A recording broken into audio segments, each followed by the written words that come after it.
Et salut tout le monde, c'est Lemnatsu et aujourd'hui on se retrouve pour la decklist de Léon von Struder. Donc un perso d'un arc filler qui est l'arc du tournoi ultime, là le tournoi organisé par Kaiba pour récupérer le titre de roi des jeux. Et il y a deux persos qui étaient vraiment intéressants là-dedans, c'était Léon et Siegfried, donc les deux frères. Je rappelle que c'était donc des decks rétro avec un maximum de cartes en un seul exemplaire pour la rejouabilité et que c'est le but, c'est vraiment de s'amuser entre copains. Donc Trudy la sorcière, donc là c'est un deck, vous allez voir, plutôt basé sur les dessins animés, sur Disney, etc. Glyph l'oiseau fantôme, donc ça j'ai pas trop la ref. Trudy, je sais que voilà, c'est la méchante sorcière de réponse. Pour Glyph, j'ai pas trop la rêve, donc si vous l'avez, n'hésitez pas à me le dire en commentaire. Prinzessin, donc qui représente Cendrillon. Le fameux carrosse citrouille de Cendrillon. Le bûcheron de fer, donc ça il me semble que c'est dans le petit chaperon rouge, si je dis pas de bêtises. Les chevaliers de fer, voilà, les contes de fées, tout ça, hein, les chevaliers, les dragons. Vous voyez un petit peu où on veut venir. La boîte d'amis, donc là ça va dans les rajouts du deck. Ce qui n'était pas joué par le personnage. Tout simplement parce que vous voyez ici il y a un petit personnage qui me fait penser à Alice in Wonderland. Et du coup qui va dans l'archétype monstre poupée. Donc c'est celle-ci. C'est des monstres normaux 0-0, donc en même temps ça nerf un petit peu le deck. Et voilà, je sais pas, moi ça me faisait penser un petit peu à Alice au Pays des Merveilles. Dites-moi ce que vous en pensez. Le monstre poupée ours, donc qui va avec la petite Alice, mais qui pourrait aussi faire penser, pourquoi pas, au conte de Boucle d'Or.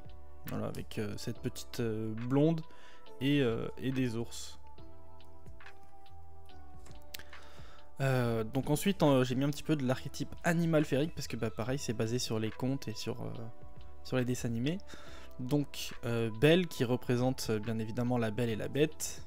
Blanche pour le conte de Blanche-Neige. Luna pour le conte de Moulin. Rochka, donc c'est pour Clara et Rochka.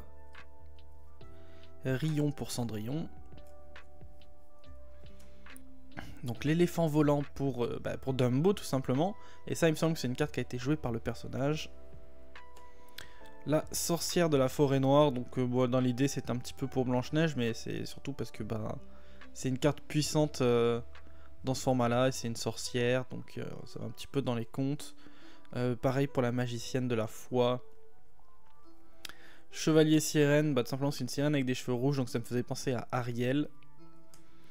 Pareil pour la sirène guérisseuse, le but c'est d'avoir des sirènes, voilà, pour Ariel. La reine des glaces parce que la reine des neiges quoi.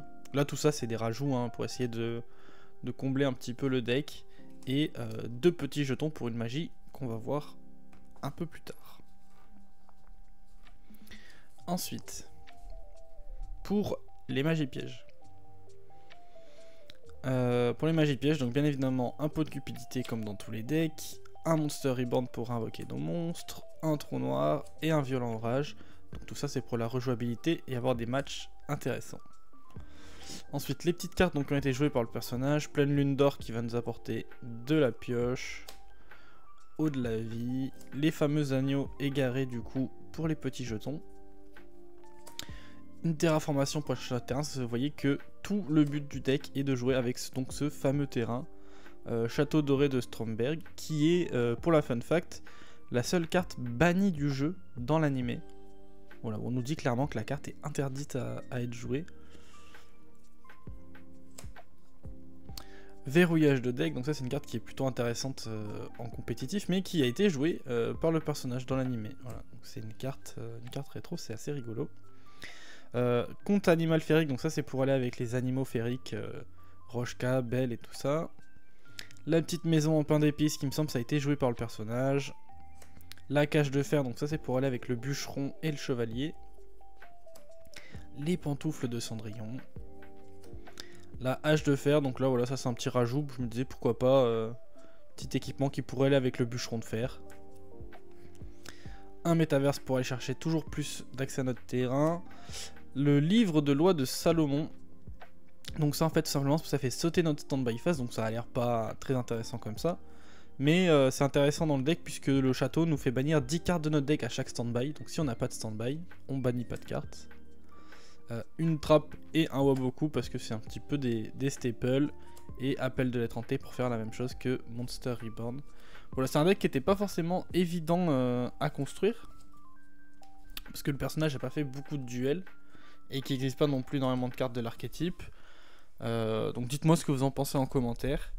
Je vous invite à vous abonner, liker, commenter. Et on se dit à la semaine prochaine. Des bisous.